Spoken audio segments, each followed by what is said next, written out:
네, 강프로입니다. 자, 두산 에너빌리티 보겠습니다. 오늘 10% 빠졌습니다. 제가 계속해서 말씀을 드린 바가 있습니다. 원전 쪽에 대한 부분, 특히나 두산 에너빌리티, 그리고 우리기술, 그리고 두산 이런 쪽은 긍정적으로 봐야 된다. 근데 이쪽에서 이렇게까지 하락하는 부분이 안 나왔어도 됐거든요. 물론 여기서 이렇게 하락하는 이 8월 5일날 하락했었던 부분은 미국의 경기 침체가 올 수 있다는 좀 그런 우려감이 있었어요. 근데 이런 부분들이 미국 시장을 지금 보면 알 수 있죠. 해프닝으로 끝났다. 근데 여기서 그냥 요 정도까지 하락하고 이렇게 가격을 지킬 수 있었던 걸 여기서 두산그룹에서 진짜 바보짓을 했죠. 그쵸? 그리고 지금 많은 반대에 부딪히고 있습니다. 이런 부분들이 오늘도 기사가 나왔는데 국외 기관 투자자들 두산에너빌리티 분할 합병 반대 국민연금이 결정을 해야 된다. 이제는 국민연금에서 스튜어드십 코드를 발동을 해야 되는 그런 부분 말고는 사실상 답이 없는 것 같은데 어쨌든 이런 부분을 해소할 수 있는 부분은 국민연금의 결정이 지금 당장에는 기다려지지만 근본적인 문제를 해결하는 건 상법이 개정이 되어야 됩니다. 이 상법에 대한 부분도 지금은 더 일단은 좋게 조금 봐야 될 필요가 있다고 저는 이 내용을 보는 게 이것부터 제가 말씀드릴게요. 상법 개정이 되면 지금 대주주들 있죠. 대주주들. 이 대주주들은 피해가 아니라 그동안 해먹던 걸 못 해먹게 됩니다. 이런 결과를 어디서 볼 수 있는지 그런 부분은 우리는 지금 반대 성명문까지 내고 있는 재계의 반발을 보면 알 수 있어요. LG화학 같은 경우에 어떤 짓을 했습니까? LG화학에 근 5년, 10년, 3년, 2년, 뭐 1년씩 이렇게 투자한 사람들은 왜 투자했어요? 배터리 사업 때문이에요. 근데 배터리 사업을 분할하는 과정에서 어떤 짓을 했습니까? 인적 분할이 아니라 물적 분할을 하면서 LG화학 주주들한테 LG 에너지 솔루션 주식을 안 줬습니다. 그쵸? 이 비율이 적어지더라도 이 비율만으로도 문제 삼을 수 있었는데 아예 주지 않았어요. 이건 뭡니까? 대놓고 뒤통수 친 거예요. 돈은 받아서 그 돈으로 사업을 하고 그리고 어떻게 했습니까? 주식을 주지 않았다. 이게 말이 되는 소린가? 그쵸? 그리고 두산 에너빌리티 같은 경우에도 마찬가지입니다. 아니 사실상 그래요. 두산 에너빌리티가 상승하는 건 밥캣 때문이 아닙니다. 이 밥캣 때문이 아니에요. 이렇게 상승 구간이 발생을 했고 이것뿐입니까? 여기 보시면요. 두산, 우리기술, 그쵸? 우리기술은 계열사는 아니지만 지금 우리기술이 이렇게까지 상승할 수 있었던 것, 두산이 이렇게까지 상승할 수 있었던 이유는요. 원전에 대한 모멘텀입니다. 주식시장에서는요. 꾸준히 들어오는 현금 흐름에 의해서 주가가 올라가는 게 아니에요. 실적이 좋아서 주가가 가는 게 아니라 실적이 좋아질 수 있는 환경이 조성되느냐. 이런 모멘텀이 있느냐. 이걸 가지고 우리는 호재라 그러는 거예요. 그래서 호재에 반응하는 주식이 있고 호재에 반응하지 못하는 주식이 있습니다. 우리는 당연히 호재에 반응하는 주식을 사야 되죠. 그럼 이거를 딱 정확하게 이야기를 드리면 어떤 이야기가 될까요? 우리가 저가에서는 못 산다. 아니 사면 안 된다. 이렇게 해석을 해야 되는 게 맞아요. 왜 그러냐면요. 확인을 해야 되니까. 자, 주식시장에서 시세를 내는 건 자, 두산에너빌리티는 원체 이 매물대가 많았고 무거우니까 이쪽 구간에서 확인해야 되는 과정이 이쪽 구간에서만 매매가 가능했습니다. 그리고 내려오잖아요. 그럼 팔고 반등하는 과정에서 다시 사야 돼요. 근데 두산이 3월 달부터 강한 시세를 내고 횡보하고 매물한 받아먹고 또 올라가는 그런 상황이 나왔죠. 이쪽 12, 1, 2월 달에 어떤 일이 있었는지를 보면 됩니다. AI 에너지 붐이 불기 시작했고 미국의 전력 부족 사태가 지속되기 시작하면서 작년 거의 한 4분기 정도부터는 변압기 관련된 종목군들 한국에서 HD 현대 일렉트릭, 효성중공업 이런 종목군들이 굉장히 큰 폭으로 강세를 보였습니다. 뭐 재룡 전기, 재룡 전선, 재룡 산업 이런 종목군들 마찬가지예요. 근데 근본적인 원인, 그쵸? 에너지 부족 사태의 근본적인 원인, 인프라를 깔아놨으면 에너지를 더 공급을 해야 될 수 있는 상황이 온 거잖아요. 그럼 그걸 해결하기 위해서 뭐예요? 원전 말고는 답이 없어요. 그래서 미국에서 뉴스케일 파워가 급등하기 시작했고 그 수혜를 받아서 두산이 강세를 보였습니다. 그리고 매물대를 소화하는 과정에서 두산에너빌리티는 등락 구간이 있었던 겁니다. 그러면 두산에너빌리티가 이렇게 상승할 수 있었던 원인은 체코 원전 관련된 내용 그리고 오늘 하락하게 된 원인이기도 했었던 정부 정책 수혜주 한국 정부를 얘기를 하는 겁니다. 이런 부분에 대해서 긍정적으로 바라볼 수는 있지만 이걸로 인해서 상승한 게 아니라는 겁니다. 그렇죠? 그러니까 오늘 하락한 이 부분도 해프닝에 지나지 않는다. 이 구간을 활용해서 매수할 수 있는 구간을 잡아야 될 필요가 있다. 미국은 전혀 이 동요가 있거나 문제가 있는 게 아니니까. 갑자기 미국에서 원전 안에 일어나요? 그쵸. 그렇다고 그러면 민주당이 만약에 저는 뭐 정치 관련돼서 잘 모르겠습니다. 뭐 계엄령 관련돼서도 너무 참 그지 같은 상황이 벌어졌는데 어쨌든 간에 이것도 정확하게 알지는 못해요. 하지만 긍정적으로 볼 수 있는 건 한국은행에서 나설 수 있는 빌미가 됐다는 것. 그리고 한국은행에서 오늘 발표된 내용을 보면 무제한 유동성을 공급하겠다. 금융권의 안정을 최우선으로 잡겠다. 언제까지? 2월 달까지. 그럼 2월 달까지 무조건 셀코리아를 막겠다는 거죠. 시장에 시스템 리스크를 막겠다는 겁니다. 그렇죠? 근데 그런 과정에서 윤석열 정부가 계속해서 밀고 갔었던 뭐 대왕고래 프로젝트라든가 그리고 집권 초기부터 이야기를 했었던 원전 관련된 내용이라든가 이런 부분에 대한 영향으로 인해서 오늘 10%가 빠졌는데 이거는 해프닝에 지나지 않고 그리고 원전에 대한 내용 저는 그렇게 생각을 합니다. 자, SMR 관련돼서 뉴스케일 파워의 주가를 보면요. 급등락을 하고는 있지만 올해 초부터 시작해서 굉장히 큰 폭으로 강세를 보였어요. 왜 그럴까요? AI 에너지에 대한 대안이 없기 때문에 그렇습니다. 이걸 뭐 태양광으로 할 거야, 풍력으로 할 거야. 그쵸? 화석연료를 떼어도 지금 부족하다는 얘기가 나오는데 그래서 지금 미국에서 지금 시행된 게 뭐냐면 가동을 멈췄던 원전까지 지금 돌리고 있는 그런 상황입니다. 그러면 SMR 주가가 좋을 수밖에 없고 SMR이 설계를 한다면 지금 반도체가 그런 식으로 돌아가고 있잖아요. 미국은 설계 기업들 그리고 대만에서 생산을 찍어내죠.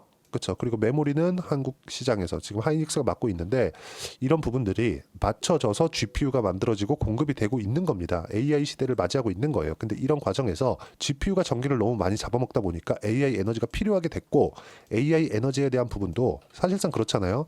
SMR, 뉴스케일 파워에서 지금 설계까지 하고 공장까지 가서 짓는다? 이 자체 불가능하다. 이게 가능했으면 반도체에서도 그게 지속적으로 진행됐겠죠. 지금 뭐 이런 큰 산업뿐만 아니라 화장품 산업 같은 경우도 마찬가지죠. 그렇죠? 생산하는 곳은 따로잖아요. 그렇죠? 한국 콜마나 이런데. 그렇죠? 여긴 전부 다 생산하는 쪽이다. 이렇게 바뀌어가고 있다. 즉 두산에너빌리티가 가지고 있는 지금 원전 관련된 모멘텀은 없어진 게 아니다. 이걸 활용해서 내가 매수 타점을 잡을 수 있는 상황이 돼야 됩니다.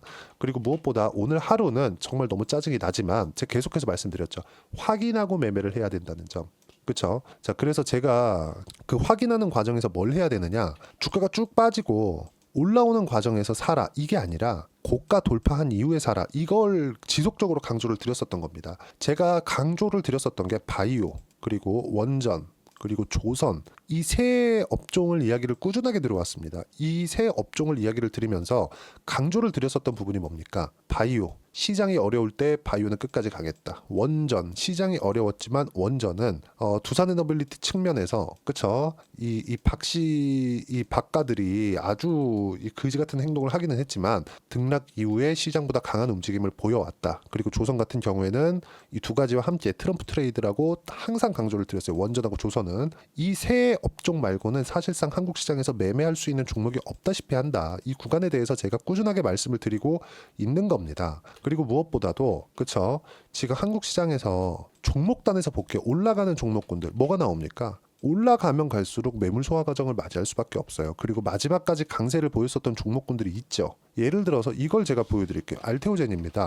알테오젠 보면 어떻습니까? 주봉으로 돌려서 보면 그쵸? 신고가를 언제 만들었나요? 작년 9월과 10월 달이에요. 이 SC 제형 그쵸? 알테오젠이 이렇게 큰 폭으로 강세를 보였었던 이유는 SC 제형 기술에 대한 부분 때문입니다. 이게 상품명으로 ALT-B4예요. ALT-B4예요.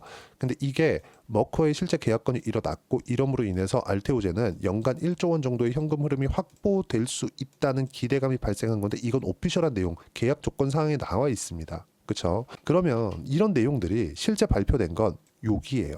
올해 2월이나 3월 달, 2월 말에서 3월경 정도입니다. 근데 이 내용이 첫 번째 약간 조금 그럴 수도 있겠는데 나오기 시작한 건 20년, 21년도입니다. 얼마 빠졌습니까? 1년, 2년, 2년 반 이상. 이때 빠지면서 70에서 80% 빠졌죠. 내용이 나왔을 때, 그쵸? 내가 어떻게 타점을 잡아야 이런 구간을 보내지 않을까? 이런 구간을 보냈을 때 좋은 종목을 잡더라도 올라올 때 내가 안 팔 수 있을까? 그쵸? 이 부분에 대해서 얘기를 하기 때문에 타점에 대한 부분이 중요한 겁니다. 그 타점은 고가를 돌파를 해야 되고 이번에 두산에너빌리티 같은 경우에도 마찬가지예요. 당장에 올라간다. 그게 아니라 확인하고 매수하자. 지금 시장보다 강한 움직임을 보이고 있다.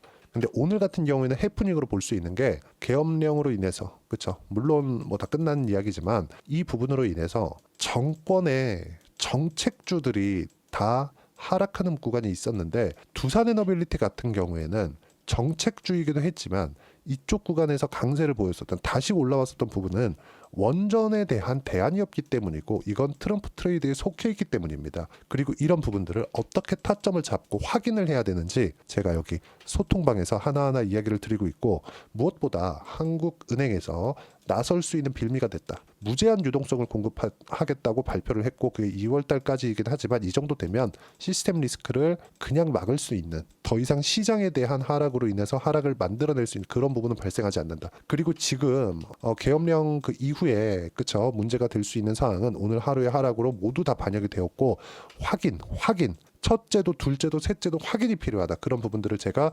소통방에서 하나하나 이야기를 드리고 있습니다. 오늘 같은 경우에도 그렇습니다. 12월 4일이죠. 계엄령 발생 후에 야간 시장의 변동성보다는 좋게 마감이 됐다. 코스피 코스닥이 야간 시장이면 4% 5%씩 빠졌거든요. 근데 1% 1.4 1.9 이렇게 마감이 됐으니까 그나마 좋은 상황이 벌어졌다고 볼 수 있고, 한국은행의 시장 안정화 조치, 그렇죠? 증안펀드, 증시안정펀드예요. 이 부분을 활용하고 10조 원의 자금이 지금 모여 있습니다. 그리고 2월까지 금융권대에서 구분 없이 RP 매입, 초단기 자금에 대한 부분을 금융권대에서 구분 없이 공급을 하겠다. 시장 안정화에 만전을 기하겠다는 내용입니다. 그리고 RP 매입은 금융권에서 단기적으로 필요한 자금을 조달할 수 있어서 시스템 리스크를 막는 역할을 한다. 좋긴 하지만 조금 더 디테일하게 발표했으면 어떨까 하는 아쉬움이 조금 있긴 합니다. 그리고 무엇보다도 시장의 유동성을 지급했을 때 성장주들에 대한 부분은 아주 긍정적으로 반영을 합니다. 그리고 오늘 하락으로 인해서 더 이상 나올 수 있는 리스크는 존재하지 않습니다. 그리고 이쪽 구간에서 내가 어떻게 타점을 잡아야 되는지 그 실시간 타점에 대한 부분 소통방에서 모두 무료로 진행합니다. 돈 안 받아요. 대신에 구독과 좋아요 꼭 좀 부탁드리고요. 제가 여기 소통방 입장 링크를 공유해 드릴 수 있게 010-8713-1916으로 구독이라고 문자 보내주시면 소통방 입장 링크 순차적으로 공유를 해드리도록 하겠습니다. 어떤 식으로 매매를 해야 되는지 그 부분에 대해서 제가 이야기를 드리는 거고요. 그리고 무엇보다 이렇게 매매를 했을 때 제가 이야기하는 고가 돌파 그리고 타점에 대해서 이해를 했을 때 어떻게 성과를 낼 수 있는지, 어느 정도의 성과를 낼 수 있는지 그 내용은요. 예를 들어서 이런 겁니다. 알테오젠 어떻습니까? 그렇죠? 이 화면은 제가 매매한 내용 그대로 나와 있는 거예요. B가 매수고 S가 매도입니다. 상승하는 구간별로 계속해서 매매를 했을 때 수익 구간 꾸준하게 만들어내죠. 원전 같은 경우에도 마찬가지예요. 두산 어떻습니까? 상승하는 구간 폭락 전에 다 매도했죠. 왜? 떨어지니까. 그렇죠? 그랬을 때 시장이 어려울 때 14% 5%대 수익 구간 충분히 만들어내고 있다. 그리고 제가 아까 전에 말씀드렸죠. 두산 에너빌리티 같은 경우에도 제가 아직까지 매매 안 했습니다. 왜? 고가까지는 아직까지 남았으니까. 보세요. 그렇죠. 시장보다는 강하기 때문에 주도주 내에 속해서 우리가 추적 관찰을 해야 되지만 고가 돌파가 아직 나오지 않았기 때문에 신규 매수를 잡기에는 어렵다. 추가 매수도 기다려라. 그러면 내가 보유하고 있다면 보유해도 된다. 하지만 이런 부분으로 인해서 그렇죠. 짜증이 날 수 있지만 우리가 볼 수 있는 부분은 뭐냐? 인재는 해소됐다. 그렇죠? 그리고 분할합병 관련된 내용도 큰 기관부터 시작해서 계속해서 반대가 이루어지고 있기 때문에 이런 부분도 긍정적인 내용으로 바라볼 수 있고, 시장에 대한 개입 요건 그렇죠. 한국은행에서 직접적으로 개입한다는 내용들이 긍정적으로 작용할 수 있습니다. 하지만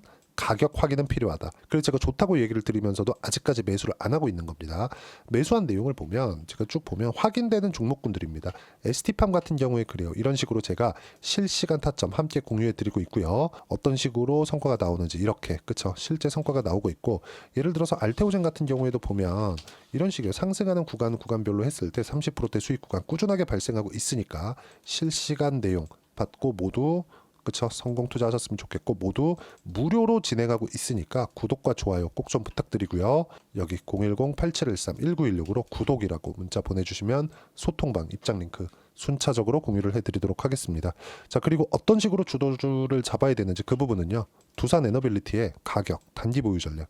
단기는 2주입니다. 2주 동안 내가 어떻게 수익 구간을 만들어낼 수 있는지, 그리고 주도주를 어떻게 잡아야 되는지 가격에 대한 부분 함께 내용 준비를 해놨으니까 이것도 다 무료입니다. 구독과 좋아요는 꼭 좀 눌러주시고 여기 요 번호로요. 두산 에너빌리티라고 문자 보내주시면 가격, 단기 보유 전략 함께 공유해드리도록 하겠습니다. 여러 가지 일들이 있죠. 계엄령이나 참 별일이 다 있는데 어쨌든 이런 부분은 해프닝으로 끝날 것 같고, 시장은 한국은행에서 개입할 수 있는 환경, 그리고 정책 관련주들이라고 해서 조금 오늘 하락 구간이 있었지만 짜증납니다. 짜증나는데 어쩌겠습니까? 이건 짜증이 나는 건 나는 거고, 만약에 내가 확인하는 부분이 있었다면 절대 당하지 않았을 거다. 소통방에서도 이야기를 드리고, 그리고 연말이나 연초에 어떤 종목을 해야 되는지 제가 딱 한 종목만 준비를 해놨으니까 영상 끝까지 시청하시고요. 모든 분들이 성공 투자하셨으면 참 좋겠습니다. 자, 여전히 시장은 녹록지 못합니다. 이런 상황이 벌어지는 건 어쩔 수 없습니다. 이런 상황에서도 수익이 나는 종목들의 구조는 변하지 않습니다. 즉, 대시세 종목에 대한 구조는 변하지 않는다는 거고, 실제 제가 소통방에서 지속적으로 이야기를 드리고 있는 내용도 대시세 종목이나 시장 주도주를 공략하는 건 철저하게 가격 분석을 하라고 이야기를 드리고, 가격 분석 이후에는 이슈에 대한 파악, 그리고 이슈를 파악하고 나서는 다시 내가 얼마에 매수할지 그 타점에 대한 부분을 지속적으로 언급을 하고 있습니다. 자, 근데 생각해 보세요. 시장이 굉장히 어려웠습니다. 어려운 상황에서의 어떤 종목들이 강했냐 보면 반도체와 그리고 바이오입니다. 자, 실제 여기 보면요. HLB에 제가 실제 매매한 내용을 띄워놓고 보여드리고 있는데, 1월 22일부터 매매를 시작해서 4일 동안 31%의 수익 마감이 됐고요. 그리고 여전히 신고가 종목입니다. 자, 그리고 그 다음 어보브 반도체, 이름을 보시다시피 반도체 종목이죠. 그리고 AI 반도체는 지속적으로 강세를 보이고 있습니다. 이 종목도 신고가를 먼저 달성한 이후에 제가 21%의 단기간에 21%의 큰 수익을 내고 마감이 됐습니다. 다시 재공략을 준비하고 있고, 이런 부분은 소통방에서 다 공유를 해드립니다. 자, 그리고 코세스. 자, 코세스 같은 종목도 당연히 그쵸, 신고가 종목이고요. 그리고 반도체 종목입니다. 이 종목도 영업일 기준에서 이틀 동안 대략 한 15%의 수익 마감이 됐습니다. 내용을 한번 보시면 어떻습니까? HLB를 포함해서 뭐 30%, 20%, 뭐 15% 이런 식의 수익이 지속적으로 발생하고 있는데, 이 세 종목 모두 다 신고가 종목이고, 1월 달에 시장이 약세를 보이고 있는 구간에서도 강했었던 그런 종목입니다. 특징점이 하나 있는데, 그 이슈에 앞서서 가격이 먼저 반영했다는 거죠. 그렇게 제가 가격을 먼저 보고 이슈에 대해서 파악하는 이유는 결과적으로는 큰 시세를 먹기 위한 사전 준비 작업입니다. 실제로 큰 시세를 먹기 위해서 사전 준비 작업을 했을 때 여기 레인보우 로보틱스 127%, 그리고 ISC 98%, 그리고 한미반도체 97%의 큰 수익을 내는 상황을 만들 수 있습니다. 어떤 식으로 소통방에서 진행됐는지, 그쵸? 그 상황을 제가 이야기를 드린 건데, 이런 상황도요, 당연히 신고가를 공략했을 때 가능한 겁니다. 자, 그러면 이번에도 마찬가지입니다. 그쵸? 정부 주도의 코리아 디스카운트 해소 방안이 2월 달에 발표를 하고요. 그리고 2월 달에 발표된 내용을 토대로 주가가 움직이는 게 아니라 이미 움직인 내용이 있죠. 실제 이 내용은 크게 중요한 게 아니라는 겁니다. 실제 움직인 내용을 보면, 자, 기아차입니다. 실제로 12월 달에 신고가를 만들어 놓고 정부에서 입김을 불어 넣으니까 순식간에 기아차를 포함해서 현대차 같은 거대 기업들의 주가가 2주도 채 되지 않아서 40% 정도의 큰 시세를 냅니다. 자, 그러면 우리는 어떤 종목을 봐야 될까요? 이슈를 파악해야 되는 것도 맞지만 철저하게 가격에 맞춰서 매매를 해야 되는 게 당연히 중요합니다. 정부가 주도하는 정책 방향이 있겠죠. 그 방향에 맞춰서 우리가 종목을 찾을 필요가 있다. 자, 그러면 답이 나왔습니다. 정부가 주도하는 방향에 맞춰서 제2의 기아차를 찾는 게 지금은 중요하다. 근데 정부 정책의 방향에 맞게 가자. 그랬을 때 앞서서 제가 보여드렸었던 내용인 여기 레인보우 로보틱스 127%, 그리고 ISC 98%, 그리고 한미반도체 97%와 같은 수익을 낼 수 있습니다. 물론 시간에 대한 부분은 최소 2주의 시간이 필요하고요. 그리고 최장 3개월 안에 끝내야 됩니다. 자, 기아차의 시세를 보셨던 것과 같이 2월 달에 정부 정책의 방향이 결정되고요. 바로 3월 달이면 시행입니다. 자, 그러면 우리는 거기에 맞춰서 당연히 종목을 찾아야 되고, 제가 제2의 기아차를 찾아놨습니다. 제가 아까 전에 소통방에서 이야기를 드렸었던 내용 다 공개를 해드렸는데, 그 내용처럼 종목만 받고 싶다 하시는 분들은요, 상단에 있는 제 전화번호로 대시세, 자, 대시세라고 문자를 보내주시면 정부 정책의 방향에 맞는 종목을 모든 분들에게 무료로 공개를 해드리도록 하겠습니다. 자, 제가 원하는 건 채널 성장이 목적입니다. 자, 그래서 구독과 좋아요 꼭 좀 부탁드리고요. 모든 분들이 정부 정책에 맞는 방향으로 매매를 이어가서 큰 수익 보셨으면 좋겠습니다.